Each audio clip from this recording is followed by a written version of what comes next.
bermutu untuk sekolah yang tadi dikatakan, yaitu tentang deep learning.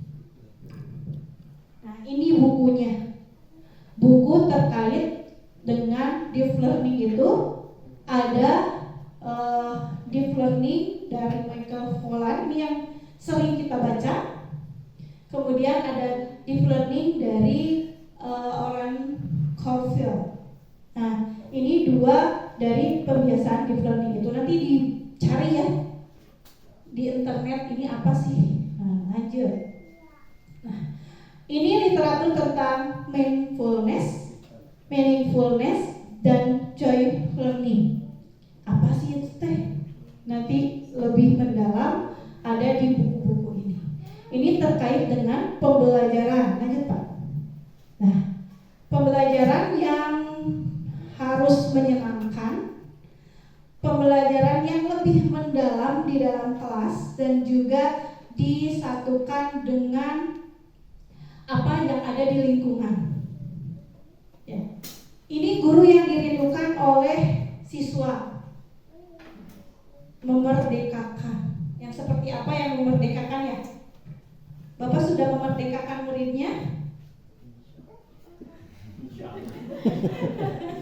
Bapak sudah memerdekakan muridnya belum? Coba saya mau tahu nih, memerdekakannya seperti apa? Yuk, saya mau tahu nih. Satu orang aja. Yuk. Memerdekakannya seperti apa? Contoh, ini nih guru yang dirindukan oleh siswi kita. Yang pertama adalah yang memerdekakan. Yang memerdekakan itu yang gimana? Yang bagaimana? Ya Bapak, Ibu, boleh. Mohon maaf apabila jawaban saya mungkin kurang tepat. Yang memerdekakan itu ya sebenarnya adalah yang sesuai dengan habit atau apa yang disukai oleh peserta didik. Intinya tidak ada unsur kepaksaan dengan memaksakan suatu sistem yang tidak disukai. Itu kalau peserta didiknya memadai, Bu. Karena kadang peserta didik itu bagi guru tidak ada pilihan lain kecuali guru itu harus menyediakan atau menyuapi gitu, Bu. Tidak selalu ketika kita menawarkan sesuatu kepada peserta didik, kemudian peserta didik itu memberikan sebuah masukan, misalnya harus seperti ini, maunya seperti itu gitu. Mungkin itu yang pemahaman saya bagaimana memerdekakan. Intinya bagaimana melakukan pembelajaran yang menyenangkan, terutama ya berpusat kepada peserta didik gitu. Terima kasih. Baik, terima kasih Kakak. Ya, betul ya. Memerdekakan ini adalah bagaimana kita menjadikan siswa-siswa kita itu menjadi senang di dalam pembelajaran. Caranya bagaimana? Yaitu dengan menggali potensi dan juga bakat minat yang dimiliki oleh siswa-siswi kita. Dia minatnya kemana, bakatnya apa. Nah, ini yang dimaksud dengan memerdekakan. Jadi memerdekakan itu bukan berarti silahkan mau belajar, mau enggak, terserah. Bukan seperti itu ya Bapak Ibu. Oke, baik Kakak. Lanjut. Tidak menguji dan tidak menghukum. Yang seperti apa? Tidak menguji, tidak menghukum. Kalau menguji gimana menguji? Kan pasti tiap pembelajaran pasti ada ujian ya. Pasti ada ujian. Tapi kalau beda lagi dengan bahasa menguji. Coba kalau menguji gimana? Menguji mental. Menguji mental. Iya, misalkan anak ini dia tidak tahu apa-apa, terus kita langsung apa yang dimaksud dengan deep learning? Ini anak TK kan malu ya di depan teman-temannya. Iya, gitu.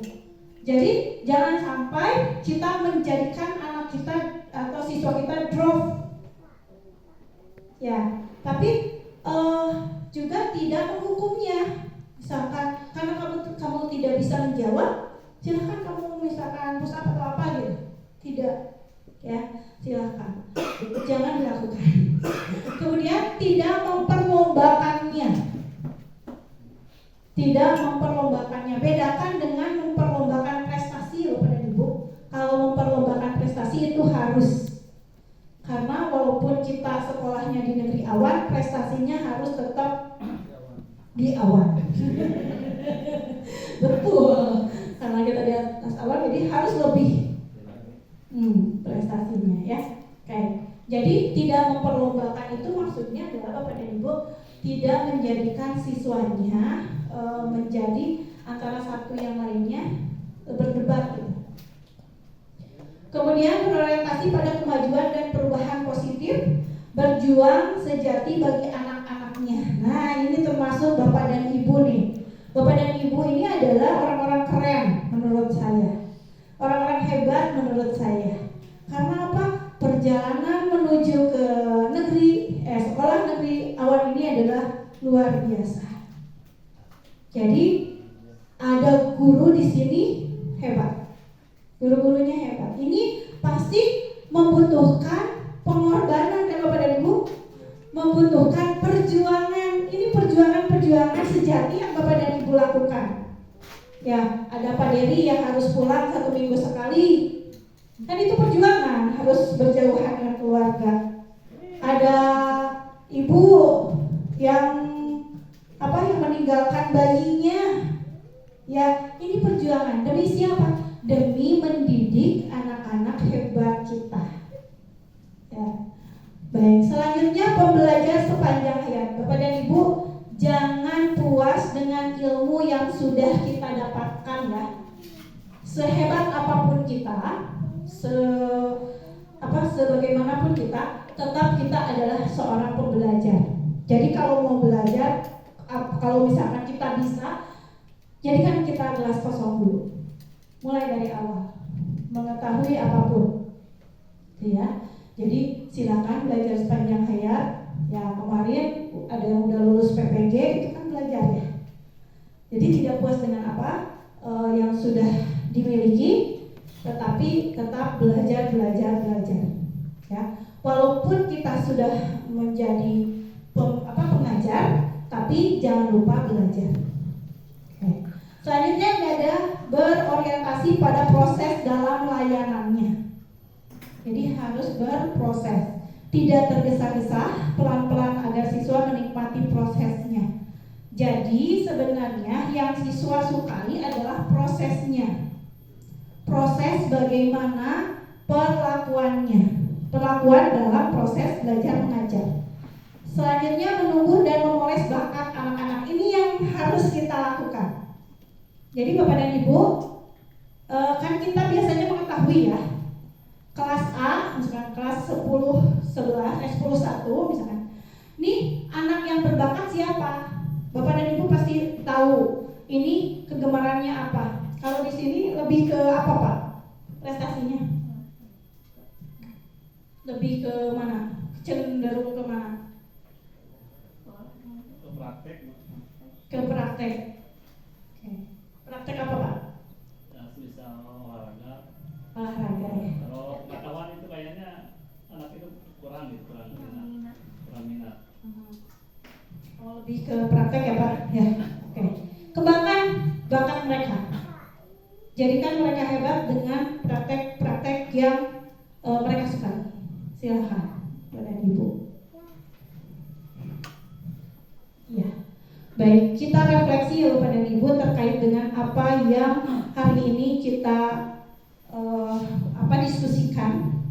Ya. Kita merefleksikan diri kita sendiri. Sebenarnya apa sih yang harus kita lakukan ke depannya? Nih, pertanyaannya adalah begini. Apa yang membuat Bapak dan Ibu ingin menjadikan siswa dan siswi SMA 1 Pasir Kuda ini lebih unggul, lebih berprestasi? Apa impian dari Bapak dan Ibu? Oke. Pertanyaannya sudah bisa dipahami? Apa yang menjadikan Bapak dan Ibu inginkan akan atau apa yang menjadi keinginan Bapak dan Ibu terhadap sekolah ini? Pasti untuk siswa-siswi kita ya.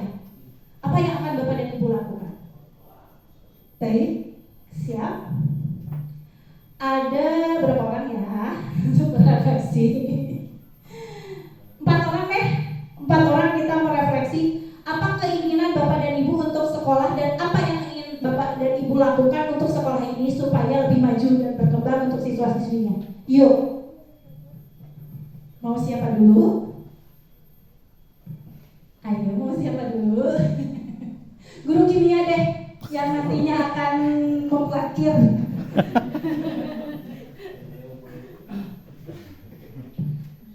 Bismillahirrahmanirrahim. Insya Allah saya akan menjawab sesuai dengan apa yang saya ampu sebagai guru mapel kimia. Yang saya harapkan dari siswa-siswi SMA 1 Pasir Kuda itu yang pertama mampu memahami gitu ya, materi kimia yang sudah saya ajarkan. Makanya saya ingin belajar juga dengan kebijakan deep learning, pembelajaran yang mendalam, berarti harus berawal dari saya dulu yang mendalami apa yang saya ampuh. Nah, kemudian harapan saya, meskipun kami siswa-siswi kami ini berada di pelosok ya, di pegunungan, sekolah di atas awan gitu ya, kata-kata gitu ya, tapi mampu bersaing dengan siswa-siswi di perkotaan juga. Nah, yang terjadi, yang saya alami dulu pas kuliah gitu, saya kuliah merasa bisa bersaing lah gitu ya, merasa hebat lah karena mungkin di sekolah juga misalkan pernah ranking gitu ya, tapi ternyata pas datang ke kota jauh banget gitu Bu, jauh banget. Orang-orang di sana sudah mengetahui lebih jauh, saya baru segini. Oh, berarti ada yang harus diperbaiki di sekolah gitu ya, kalau kita mau bersaing dengan orang-orang di tengah atau perkotaan seperti itu. Jadi yang saya terapkan mulai dari diri saya dulu yang deep learningnya, belajar mendalamnya, baru saya akan berusaha menerapkan kepada siswa gitu. Jangan sampai terjadi teralami seperti saya dulu gitu ya, PD dari sini ternyata pas ke kota ciut sedikit gitu ya, oh ini jauh gitu Bu. Terima kasih Bu. Baik. Waalaikumsalam. Ya, terima kasih Pak. Intinya adalah Bapak ingin memajukan siswa-siswinya terkait dengan lebih ke pengetahuan ya, lebih ke pengetahuannya. Baik, berarti dengan cara tadi memahami deep learning ya. Baik, ada lagi silakan. Guru olahraga deh, ini yang prestasinya katanya sering bergerak. Ya, oke. Sudah luas kan Pak? Oke, langsung saja ya Bu. Mungkin yang akan saya perbaiki atau yang ingin saya kembangkan, yang pertama mungkin kedisiplinan siswa ya. Mungkin saya di sini baru 1 tahun mau menginjak 2 tahun ya Bu. Nah sebelumnya saya kesini lumayan pas masuk, terus otomatis kan anak-anak harus pakai seragam olahraga ya Bu. Nah pas awal di sini ya masih acak-acakan gitu Bu, kayak seragamnya ke bawah sampai celana dan sepatu. Untuk harapan saya yang awal itu memperbaiki itu dulu, kedisiplinan pakaian. Dan alhamdulillah untuk sekarang juga masih ada yang belum sesuai, tapi itu mungkin salah satunya ingin mendisiplinkan anak-anak pada saat olahraga. Yang seterusnya yaitu ingin agar minat anak-anak itu dalam berolahraga ya Bu. Kadang ada anak-anak yang malas-malasan berolahraga. Kadang ada Bu satu siswa yang masuk di pembelajaran saya selalu sakit, bilangnya sakit ya. Tapi itu tidak mengurangi semangat saya ya, tetap saya ajak anaknya. Terus selanjutnya yaitu prestasi ya. Saya ingin lebih mengembangkan anak-anak untuk berprestasi di luar dan terus aktif juga ya dalam di pembelajaran dengan cara mungkin menggerakkan di ekstrakurikuler ya. Dan saya juga memegang ekstrakurikuler bola voli dan ini ya Bu sepak bola ya Pak Ali di pinggir. Mungkin kita juga suka berkolaborasi ataupun berdiskusi ya terkait tentang ekstrakurikuler. Mungkin itu saja ya Bu yang dapat saya sampaikan. Assalamualaikum warahmatullahi wabarakatuh. Baik, coba Bapak ini ingin menerapkan kedisiplinan ya terhadap siswa-siswanya. Baik. Yuk, dua lagi. Ini belum? Umi? Siapa nih? Umi itu.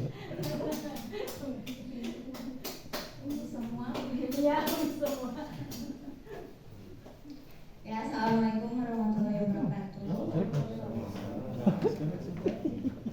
Harapan saya untuk siswa-siswi SMA Negeri 1 Pasir Kuda. Yang pertama itu siswa-siswi SMA Negeri 1 Pasir Kuda mampu mengembangkan potensinya. Jadi terkadang siswa tersebut memang punya potensi, tapi dia bingung bagaimana cara mengembangkannya. Seperti misal dia punya potensi untuk bisa berolahraga main voli, tapi kadang hanya dia sendiri, karena kan main voli itu harus berkelompok ya Bu. Jadi hanya dia sendiri yang bisa. Jadi kadang pembina pun bingung untuk ininya. Jadi semua siswa tuh harus bisa, tapi memang ada yang unggul, tapi belum ada wadah mungkin untuk mengembangkan potensi dia sendiri, seperti itu Bu. Kemudian selain siswa-siswi mampu mengembangkan potensinya, yang saya harapkan siswa-siswi SMA harus mengutamakan adab daripada ilmu gitu Bu. Jadi kalau misalkan mereka mampu mengembangkan potensinya tapi tidak mengutamakan adab, sombong seperti itu Bu. Jadi memang tidak bagus juga ya Bu. Seperti itu. Kemudian yang selanjutnya mampu membaca untuk kedepannya ketika sudah keluar dari SMA Negeri 1 Pasir Kuda. Yang saya lihat alumni itu hanya melihat peluang untuk bekerja Bu.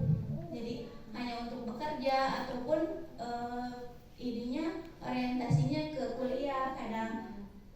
Tapi kan tidak hanya untuk bekerja saja kan. Kalau misalkan ketika kita keluar dari sekolah itu tidak harus bekerja, tapi ada peluang lain yang harus diambil seperti membuka usaha seperti itu. Tapi di siswa-siswi ini belum menyadari akan hal itu. Kadang suka membandingkan di